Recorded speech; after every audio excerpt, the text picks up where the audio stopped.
OK. Donc, dans la seconde partie de l'exercice 8, on va voir comment modéliser, je vais cacher mes esquisses, comment modéliser cette pièce-là.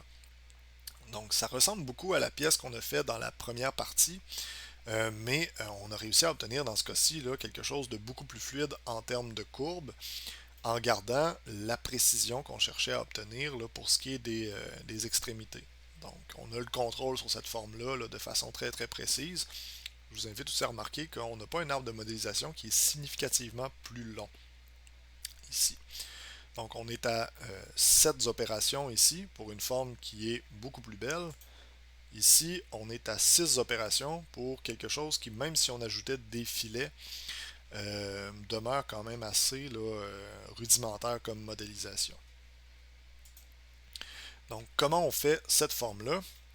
On va regarder l'arbre de modélisation avant de se lancer là, dans la fabrication de cette pièce-là. C'est un peu plus complexe en termes de mesure, en fait en termes de mesure, en termes d'opération, mais pas tant que ça non plus. Ok, donc on va faire notre premier sketch, première esquisse, pardon. Donc on se trouve à avoir notre première esquisse comme ça. Ensuite de ça, on a un plan qui va être affiché en haut ici.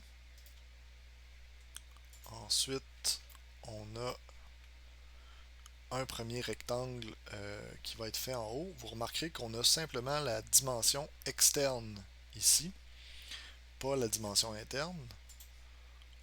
Ensuite de ça, on va venir faire une autre esquisse où est-ce qu'on va venir contraindre entièrement deux splines.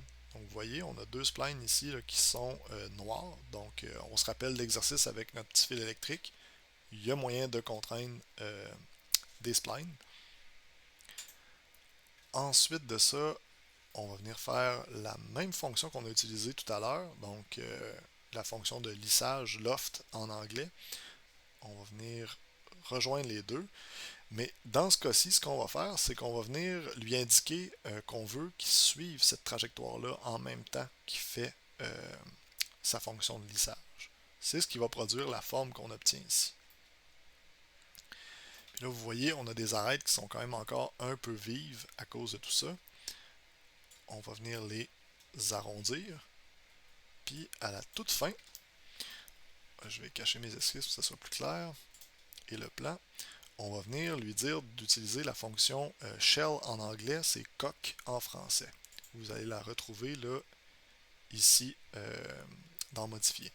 Ce que ça fait, c'est que ça vous permet de prendre un volume, puis lui donner une épaisseur finalement, en fait, de dire on va l'évider en préservant une épaisseur sur le contour, de manière à obtenir là, quelque chose là, qui a une épaisseur qui est constante.